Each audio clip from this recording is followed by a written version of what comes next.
They raised the tariff from 10% to 25% because of the conditions that the aluminum industry is in. We expand the coverage to what's called derivative products to stop some of the gaming of our system. I'll give you an example, right? It's like if we've got a tariff on steel slab, right, or the raw materials, semi-finished things, what the countries will do will then take that and turn it into downstream products and evade tariffs. So we crack down on that by expanding the list of products covered. We ask, demand, President Trump orders Customs and Border Protection to crack down on all of the different types of tariff evasion and what's called in the trade circumvention. Right? So we have Mexico right now serving as a large staging area for China and Russia to export their steel. They go do it through Mexico. They get a more favorable tariff when it comes to us, and American workers lose their jobs, foundries close, and China and Russia have money. I want to stress here that by experience we've learned that there are no allies in the steel and aluminum industry. There's only competitors, and they are out to beat us. They have been doing it. If you go through the list, China certainly is the root of the problem because it has huge overcapacity and cheats us every way that you can imagine. But if you go down the list, you got Brazil, which is specialized in the slab market. And they flood us with slab. Japan's at the other end, doing a lot of the high value-added specialty steel. In the aluminum sector, Australia's the aluminum slayer for this country. It's a major aluminum company in Australia. The major shareholder of is China, and they just flood our markets with heavily government subsidized steel. And South Korea is also a country that just overcapacity, dump steel, and we suffer. That's kind of the thing. So President Trump says, nope, we're going back to the Trump golden age of steel and aluminum. I'm going to try hard to convince him we should call it the platinum age because it's kind of like a metal node. But we can't have a country without a strong steel industry. Why don't you But some of these countries I'll try to give shorter answers. But that was background for you. But some of these countries that you're listing, these are long-term allies that the U.S. has relied on for the steel sector. So pulling these tariffs now, is this really a move to go forward? Isn't this just going to hurt the U.S.'s relations with some of these countries? Let's remember that we have had the tariffs in place since 2018. What Joe Biden did was gut them, and what all we're doing is reimposing them. Now, to your point, we don't have allies when it comes to our steel industry. We only have countries that want to gain market share at the expense of American workers. And this is a particularly important industry, as is aluminum, because it's key to our national defense. We in times of crisis, if we don't have a strong aluminum and steel industry, then we will not be able to defend ourselves, full stop. So that's what we're worried about, and our allies should understand what we're doing. And the problem is they abused the favors that were given to them. Which favor? We initially, the United States tried to work with them, and every one of those countries blew by the promises that they made to us, and that's just not going to be tolerated by that man in the White House. He is a man who has the back of the American people and who's concerned both about our economic prosperity and our national security. And steel and aluminum are absolutely pillar industries for this country, and he's not going to tolerate the kind of cheating that's been going on by these countries. But with the Are you concerned about the impact on the globe, Canada? Mr. Sorry. We're About Canada? catering to the three local networks here, and everybody else must wait, and so patient. How Yes, long ma'am. do you foresee the tariffs going on for, and what are the tangible benefits, do you think, short-term and long-term? The tariffs are permanent. Permanent? Yes, because the problem is permanent. What we have worldwide is a huge glut of steel and aluminum capacity. Why do we have a huge glut? There's two reasons. One is every country around the world understands that steel and aluminum industries are crucial for national defense, but they're also really good job generators. So whether it's China, Russia, Japan, Brazil, Australia, Argentina, South Korea, they all have capacity that is far in excess of what we need as a world. And what they wind up doing is dumping it into our country, and we're not going to tolerate that. And the way they get the overcapacity to begin with is through massive government subsidies, which is unfair trade. So this is a crisis. I mean, this is a crisis that's been going on for 20 years now, and there's been efforts around the world to try to deal with the global overcapacity, and they're never able to cooperate amongst each other, and the United States has borne the heaviest burden of that. They just beat the hell out of us with this flood of subsidized. Of course, they cheat.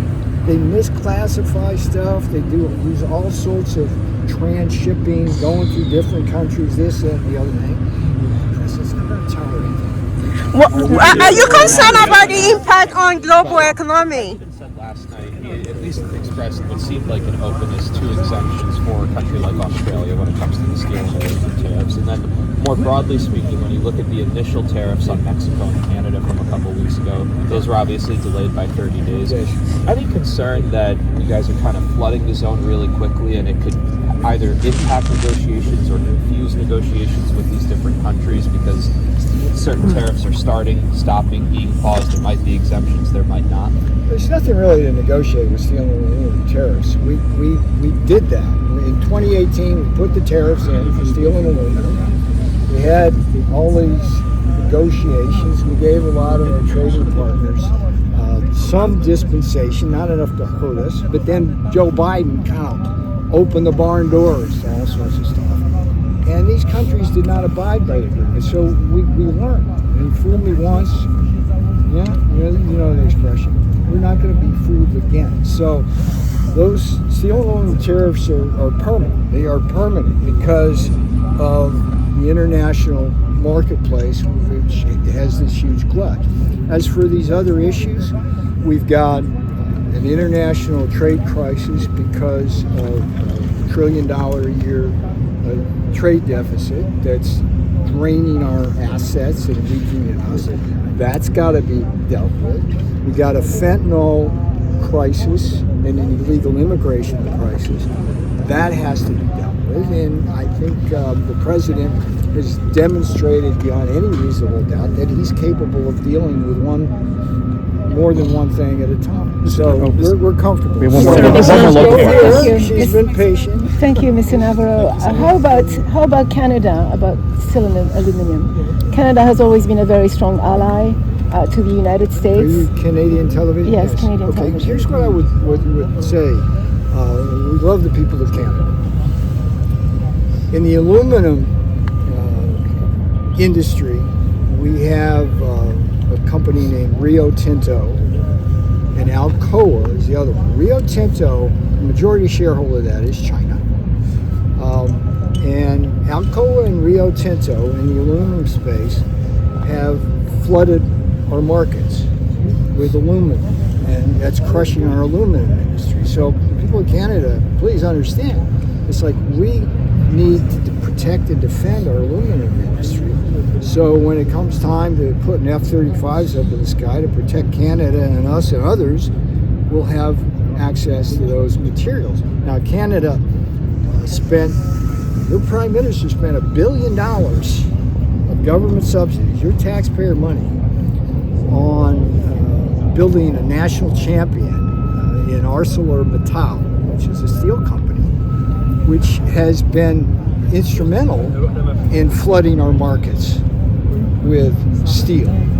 So the problem is that the steel and aluminum industries of Canada, in addition to all the others, Brazil, Japan, and all the others I named, are crushing our steel and aluminum industries. All we're doing here is defending ourselves. We're not attacking anybody.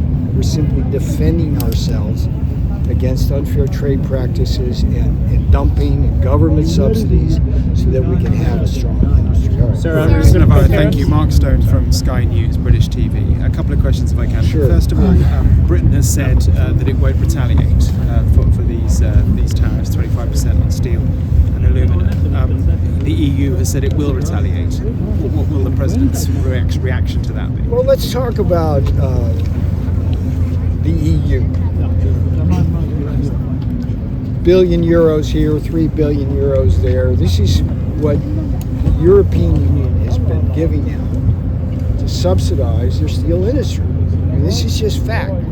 That's a fact. They shouldn't be doing that. They shouldn't be doing that. The governments collectively in Europe and the EU should not be heavily subsidizing their steel industries in the midst of a global capacity glut that the EU itself says shouldn't be in place. So I would say to the EU, look in the mirror first at your own industrial policies that have helped contribute to the problem. To the UK?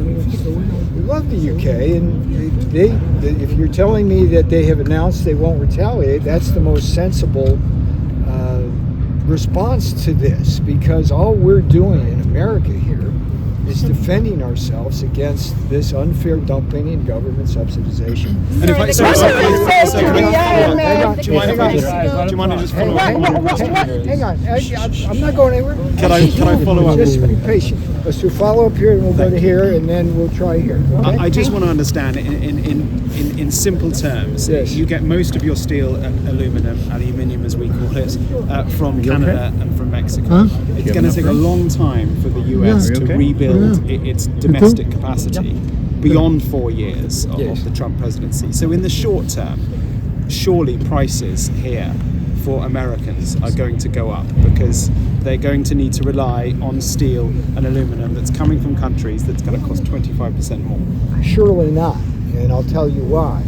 Because there's a global glut of steel and aluminum, huge overcapacity. And what we learned in 2018 is the very first thing countries do when we put those tariffs on is lower their prices. So we are not worried about that because history is on our side. All right, let's go over here. Sir, who are you with? Aaron Navarro with CBS News. CBS News. Yes. Okay.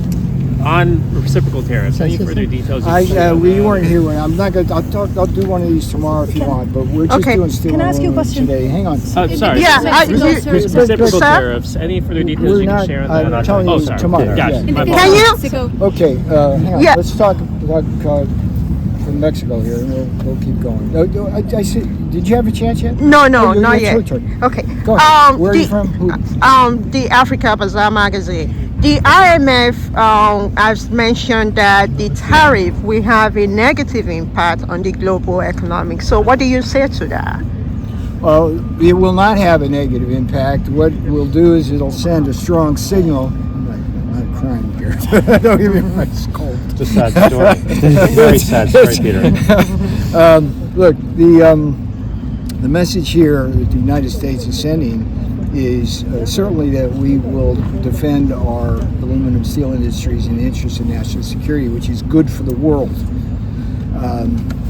But I think it should be also clear that this is only coming about because of a global glut in capacity. It's just and that needs to be dealt with. So I would say to those watching around the world, it's time to address those overcapacity problems. Peter, 1 year from now, do you anticipate that there will be a significant increase in American jobs in the steel and aluminum industry as a result of these tariffs being implemented? If past is prologue, that is certainly the case. When we imposed tariffs in 2018, we had over $15 billion of new investment. Now, what that does is not only creates jobs, it increases productivity, and that increases wages and helps tamp down inflation. In the aluminum industry, we had a dramatic expansion of existing capacity utilization and new foundries added. We have lost 2 foundries under the Biden watch, and that's a huge amount of capacity. I'm going to take one more question. Navarro, so I mean, Go on top of the fact that you guys are already trying to take care of everything involving the steel and these tariffs, there are still priorities that the president has. Obviously, the budget is still one of those major concerns. Mike Johnson said that they want to get everything done by the weekend. You're asking me about budget here? Well, We're not going there. Well, do you This think is that still- the priorities Hey, are hey, that hey, true? Do you think that they'll still be able to do the priorities? let's. Sir, in the case of Mexico, this Yes, morning the Ministry of Economy said that they will reach out to the administration to reconsider these tariffs, since they say it hasn't increased the amount of imports. I think the administration mentioned over 1,000% more in imports of steel, and they said that's not true. Rebar, that is true. And look, to our good friends in Mexico, you've got a tremendous problem with China exploiting your country. They're coming in and using your country as a platform for what's called transship to the United States to get preferential tariff rates. It's a very dangerous situation when they do that and gain control of your country. So I would say fix some of that stuff in-house and we'll all be good. All right, that's good. Thank you. I'll come back Thank you so much. again. And